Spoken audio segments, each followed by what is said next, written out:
नमस्कार साथियों, मेरा नाम है आर.के. सिंह। संस्कृति पीसीएस के डेली करंट अफेयर्स एपिसोड में आप सभी का स्वागत है। चलिए हम बात कर लेते हैं कि आज कौन कौन से टॉपिक्स हैं जिन पर हम चर्चा करने वाले हैं। तो ये टॉपिक्स हैं जिसमें 17वें राष्ट्रीय फिल्म पुरस्कार और उसके साथ ये जो टॉपिक हैं इन पर हम चर्चा करेंगे। चलिए देख लेते हैं। पहला जो टॉपिक है वो है 17वें राष्ट्रीय फिल्म पुरस्कार, यानी कि ये जो फिल्म पुरस्कार है इसकी अनाउंसमेंट कर दी गई है और इसी कारण से ये चर्चा में है। तो हाल ही में वर्ष 2022 के लिए जो 17वें राष्ट्रीय फिल्म पुरस्कार हैं इसकी घोषणा की गई है और इसी कारण से ये चर्चाओं में है। तो थोड़ा सा देख लेते हैं कि इस पुरस्कार के अंतर्गत जो अलग अलग श्रेणियां हैं, जो कैटेगरीज हैं, उन्हें क्या है, उनमें किसको कौन सा पुरस्कार मिला है। तो जो पहली श्रेणी है वो है सर्वश्रेष्ठ अभिनेत्री की।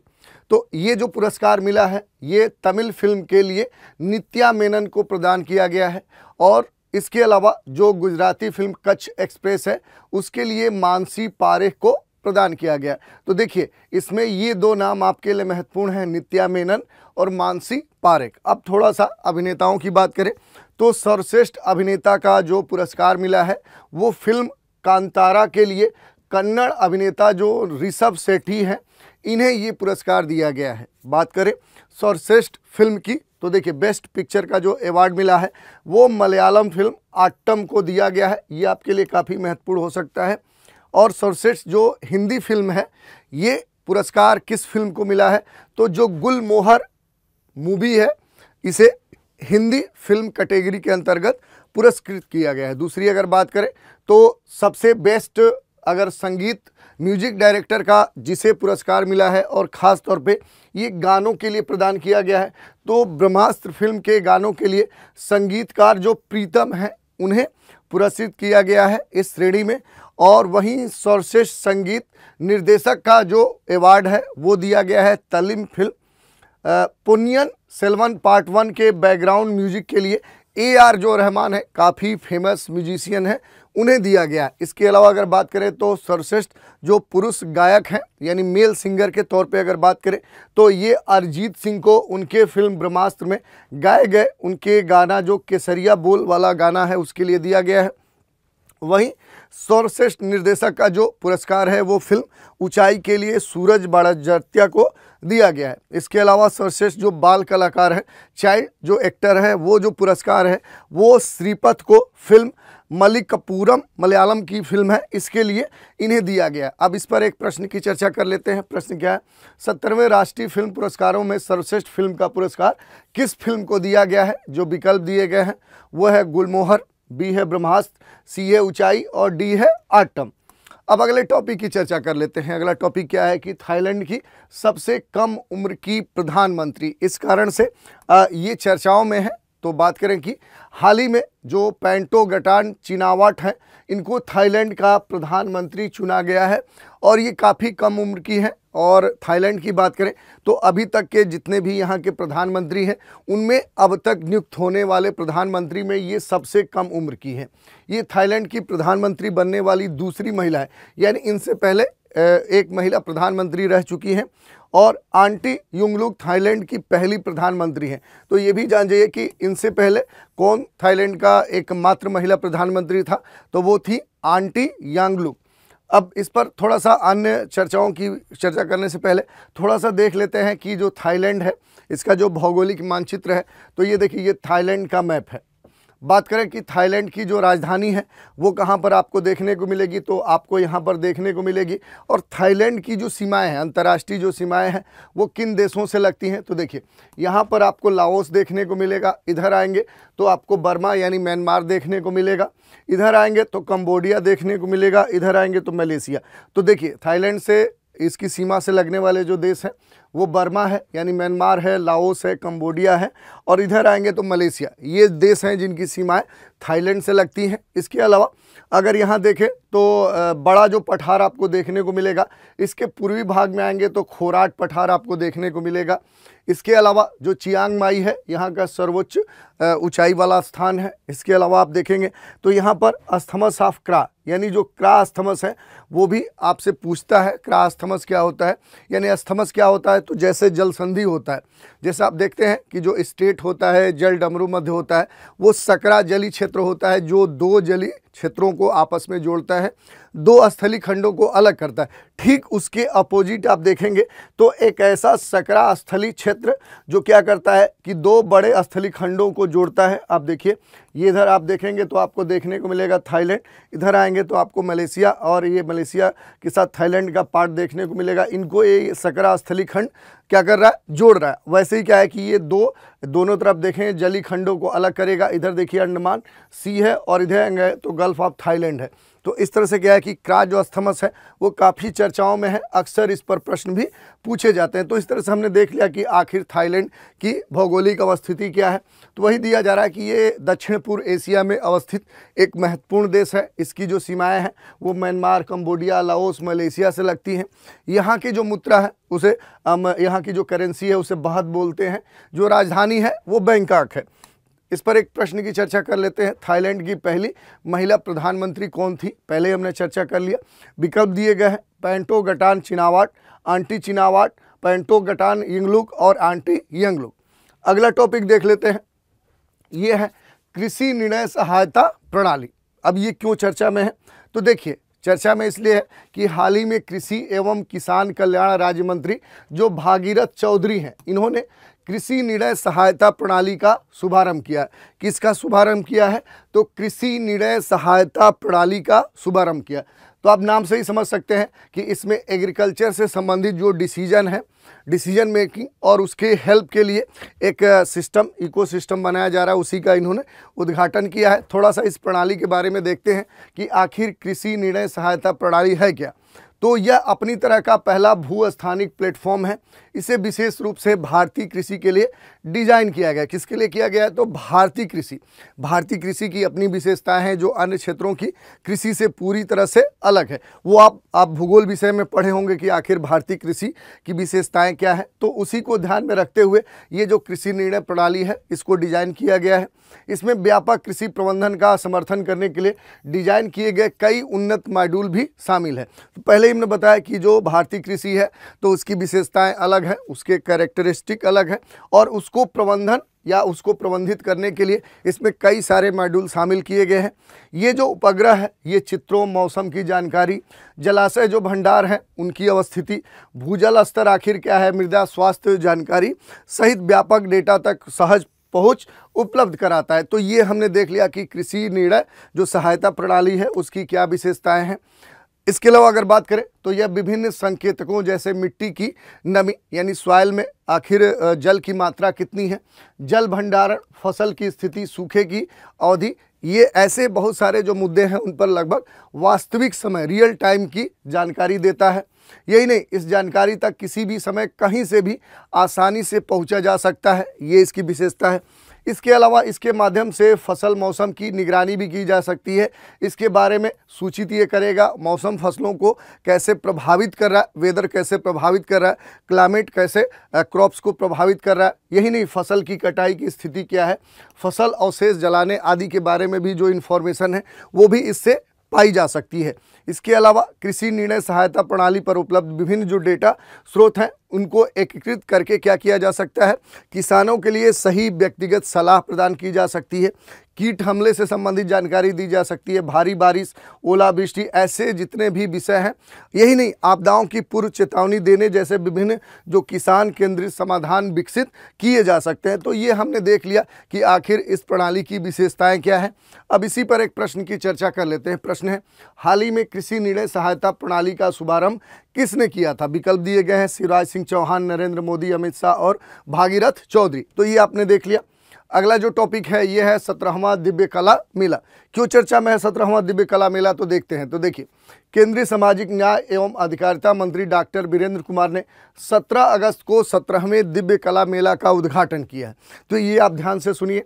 दूसरी बात करें तो इसका जो आयोजन है वो रायपुर यानी छत्तीसगढ़ के रायपुर में किया जा रहा है। इसका जो आयोजन है वो भारत सरकार के सामाजिक न्याय एवं अधिकारिता मंत्रालय के तहत दिव्यांगजन सशक्तिकरण विभाग के द्वारा किया जाता है। तो ये ध्यान रखिए कि भारत सरकार के किस मंत्रालय के तहत किया जा रहा है, तो वो मंत्रालय है सामाजिक न्याय एवं अधिकारिता मंत्रालय। और उसमें भी खास तौर पे किस विभाग के द्वारा किया जा रहा है, तो दिव्यांगजन सशक्तिकरण विभाग के द्वारा इसका आयोजन किया जा रहा है। एक सप्ताह की अवधि में यह मेला दिव्यांग कारीगरों और उद्यमियों को सशक्त बनाने पर ध्यान केंद्रित करने के साथ क्या है कि उनकी जो प्रतिभा है, उनका जो टैलेंट है और जो रचनात्मकता है उसका उत्सव मनाएगा। यही नहीं, इसमें 20 राज्यों केंद्र शासित प्रदेशों से 100 दिव्यांग कारीगर, कलाकार और उद्यमी विविध उत्पादों और सांस्कृतिक विविधताओं का प्रदर्शन करेंगे।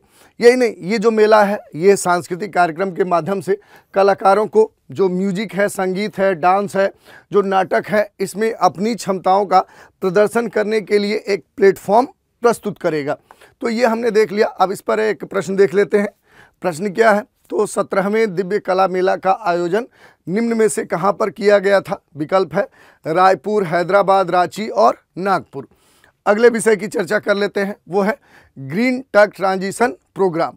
ये चर्चाओं में है, इससे जुड़े हुए प्रश्न भी आपके पूछे जा सकते हैं। तो थोड़ा सा देखते हैं कि आखिर ये क्यों चर्चाओं में है। तो हाल ही में जो केंद्रीय पत्तन, पोत परिवहन एवं जलमार्ग मंत्री सर्बानंद सोनोवाल हैं, इन्होंने ग्रीन टग ट्रांजिशन प्रोग्राम के लिए एसओपी का आधिकारिक तौर पर अनावरण किया, शुभारंभ किया है। थोड़ा सा इसके बारे में हम देखें कि ग्रीन टग ट्रांजिशन प्रोग्राम आखिर है क्या, इसकी विशेषताएं क्या है। तो ये जो इनिशिएटिव है, ये जो पहल है, ये पारंपरिक ईंधन आधारित हार्बर ट्रक से सहित क्या है कि कह सकते हैं कि ये जो ग्रीन ट्रक ट्रांजिशन प्रोग्राम है, ये पहल जो है पारंपरिक ईंधन आधारित जो हार्बर ट्रक है उससे हरित और अधिक टिकाऊ विकल्पों की ओर ये अब परिवर्तन को बढ़ावा देगा। तो ये इसकी महत्वपूर्ण बात है। दूसरी बात की चर्चा करें तो इसके तहत प्रमुख बंदरगाहों में संचालित पारंपरिक ईंधन आधारित जो हार्बर ट्रक है उसको ये चरणबद्ध तरीके से यानी स्टेज वाइज समाप्त करने और उसे स्वच्छ एवं अधिक टिकाऊ वैकल्पिक ईंधन से संचालित ग्रीन ट्रक में बदलेगा। तो ये इसकी बात कही गई है। यही नहीं, अगर इस प्रोग्राम की बात करें तो ये जो कार्यक्रम है ये भारत में समुद्री जो परिचालन है, मेरीन जो कह सकते हैं कि यहाँ पर पूरा संचालन किया जाता है, इसको डीकार्बोनाइज करने की दिशा में भी एक महत्वपूर्ण कदम होगा। तो ये इसकी विशेषताएं हैं। इसके अलावा इसका जो पहला चरण है वो अक्टूबर 2024 से शुरू होगा और ये कब तक चलेगा, तो 31 दिसंबर वर्ष 2027 तक ये चलता रहेगा। इसके अलावा इस चरण के दौरान 4 प्रमुख पत्तन, पहला जवाहरलाल नेहरू पत्तन प्राधिकरण, दीनदयाल पत्तन प्राधिकरण, पारादीप पत्तन प्राधिकरण और बीओ चिदम्बरनार जो पत्तन प्राधिकरण है उनको इसमें शामिल किया जाएगा। ये जो पत्तन मानकीकृत डिजाइन और विनिर्देशों के आधार पर कम से कम 2 ग्रीन टग खरीदेंगे या फिर उनको किराए पर लेंगे। तो ये बात कही गई है। इसके अलावा ये जो कार्यक्रम है इसमें ग्रीन टग के निर्माण में लगभग 1000 करोड़ रुपए का निवेश होने का उम्मीद लगाया जा रहा है कि इतना निवेश किया जाएगा। ये जो कार्यक्रम है ये समुद्री उद्योग में घरेलू जो नवाचार है, डोमेस्टिक जो इनोवेशन है और जो विनिर्माण है उसको और प्रोत्साहित करेगा। यही नहीं, इसमें घरेलू उद्योग को बढ़ावा मिलेगा क्योंकि इस कार्यक्रम के तहत बनाए गए सभी जो टग हैं वो भारत सरकार की मेक इन इंडिया जो पहल है उसके हिस्से के रूप में भारतीय शिपयार्ड में बनाए जाएंगे। तो ये इसकी विशेषताएं हैं। इस पर एक प्रश्न की चर्चा कर लेते हैं। प्रश्न क्या है, तो ग्रीन टग ट्रांजिशन प्रोग्राम किससे संबंधित है? विकल्प है वायु परिवहन, रोड परिवहन, रेल परिवहन और समुद्री परिवहन। अगला टॉपिक है आपका वीरता पुरस्कार। जो वीरता पुरस्कार है इसकी घोषणा की गई है। तो देखते हैं कि आखिर ये वीरता पुरस्कार चर्चाओं में क्यों है, तो राष्ट्रपति श्रीमती द्रौपदी जो मुर्मू हैं, इन्होंने सशस्त्र बलों और केंद्रीय सशस्त्र पुलिस बलों के कर्मचारियों के लिए 103 वीरता पुरस्कारों को स्वीकृति प्रदान कर दी है। अब इसमें जो 103 वीरता पुरस्कार हैं, उसमें से जो मुख्य पुरस्कार हैं उनके बारे में थोड़ा सा संक्षिप्त रूप से हम देख लेते हैं। तो इन 103 वीरता पुरस्कारों में 3 मरणोपरांत सहित 4 कीर्ति चक्र शामिल हैं, 4 मरणोपरांत सहित 18 शौर्य चक्र शामिल हैं, 1 बार 2 सेना मेडल यानी वीरता भी शामिल है, 2 मरणोपरांत सहित 63 सेना पदक वीरता के शामिल हैं, 11 नौसेना पदक वीरता के शामिल हैं और 6 वायु सेना पदक वीरता के इसमें शामिल किया गया है। थोड़ा सा हम देख लेते हैं वीरता पुरस्कार के बारे में कि आखिर वीरता पुरस्कार होता क्या है। तो भारत सरकार जो है, इसने 26 जनवरी 1950 को 3 वीरता पुरस्कारों, कौन से, तो परमवीर चक्र, महावीर चक्र और वीर चक्र की स्थापना की थी। और वर्ष 1952 में 3 अन्य वीरता पुरस्कारों की भी घोषणा की गई। पहला अशोक चक्र श्रेणी 1, दूसरा अशोक चक्र श्रेणी 2 और तीसरा अशोक चक्र श्रेणी 3, इनकी स्थापना की गई। फिर इसके अगले क्रम में वर्ष 1967 में इन पुरस्कारों का नाम बदलकर अशोक चक्र, यानी अगर अशोक चक्र श्रेणी 1 की बात करें तो इसका नाम अशोक चक्र हो गया, अशोक चक्र श्रेणी जो 2 है इसका नाम कीर्ति चक्र हो गया और जो अशोक चक्र श्रेणी 3 है इसका नाम शौर्य चक्र कर दिया गया। इन पुरस्कारों का वरीयता क्रम में परमवीर चक्र, अशोक चक्र, महावीर चक्र, कीर्ति चक्र, वीर चक्र और शौर्य चक्र के रूप में इसकी स्थापना की गई। यानी इसमें सबसे जो उच्च क्रम का वीरता पुरस्कार है वो है परमवीर चक्र, उसके बाद फिर अशोक चक्र का स्थान आता है, फिर महावीर चक्र, फिर कीर्ति चक्र, वीर चक्र और फिर शौर्य चक्र।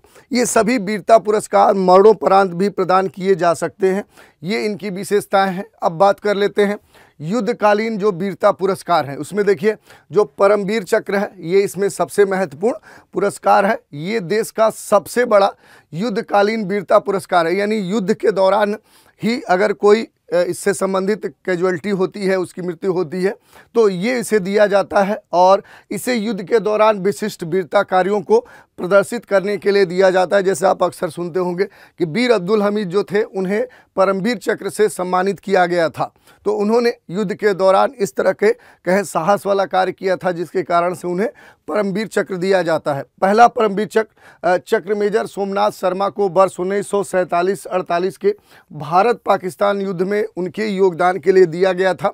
दूसरा जो युद्धकालीन वीरता पुरस्कार है वो महावीर चक्र है। ये दूसरा सबसे बड़ा युद्धकालीन वीरता पुरस्कार है। इसे युद्ध के दौरान उल्लेखनीय वीरता कार्यों को प्रदर्शित करने के लिए प्रदान किया जाता है। तीसरा वीर चक्र है, ये भी युद्धकालीन दिया जाने वाला एक वीरता पुरस्कार है। ये तीसरा सबसे बड़ा युद्धकालीन वीरता पुरस्कार है। ये जो पुरस्कार है यह युद्ध के मैदान, जमीन, हवा या समुद्र में वीरता के कार्यों के लिए प्रदान किया जाता है। तो इस तरह से हमने देख लिया कि जो भी युद्धकालीन जो पुरस्कार थे। अब बात कर लेते हैं शांतिकालीन वीरता पुरस्कारों की। इसमें जो पहला नाम आता है वो अशोक चक्र का आता है।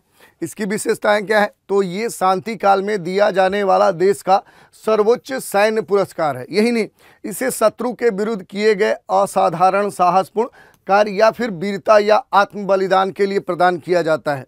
इसमें अगर शांतिकालीन वीरता पुरस्कारों के अंतर्गत बात करें तो कीर्ति चक्र भी आता है। ये जो पुरस्कार है ये शांति काल में दिया जाने वाला दूसरा सर्वोच्च सैन्य पुरस्कार है। यह युद्ध क्षेत्र से दूर वीरता, साहसिक कार्य या आत्म बलिदान के लिए दिया जाता है।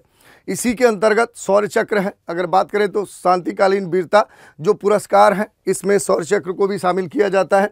यह शत्रु के विरुद्ध वीरता के अलावा अन्य किसी भी प्रकार की वीरता के लिए प्रदान किया जाता है। तो इस तरह से हमने देख लिया जो वीरता पुरस्कार है जिनकी घोषणा राष्ट्रपति द्रौपदी मुर्मू के द्वारा की गई है। अब इस पर एक प्रश्न की चर्चा कर लेते हैं। प्रश्न क्या है, तो निम्नलिखित पुरस्कारों में से शांति काल में दिया जाने वाला देश का सर्वोच्च सैन्य पुरस्कार कौन सा है? विकल्प है परमवीर चक्र, अशोक चक्र, महावीर चक्र और शौर्य चक्र। तो इस तरह से हमने देख लिया कि जो भी महत्वपूर्ण करेंट अफेयर्स के टॉपिक चर्चाओं में हैं उन पर हमने चर्चा की और ये आपकी परीक्षाओं के दृष्टिकोण से अत्यंत महत्वपूर्ण हो सकते हैं।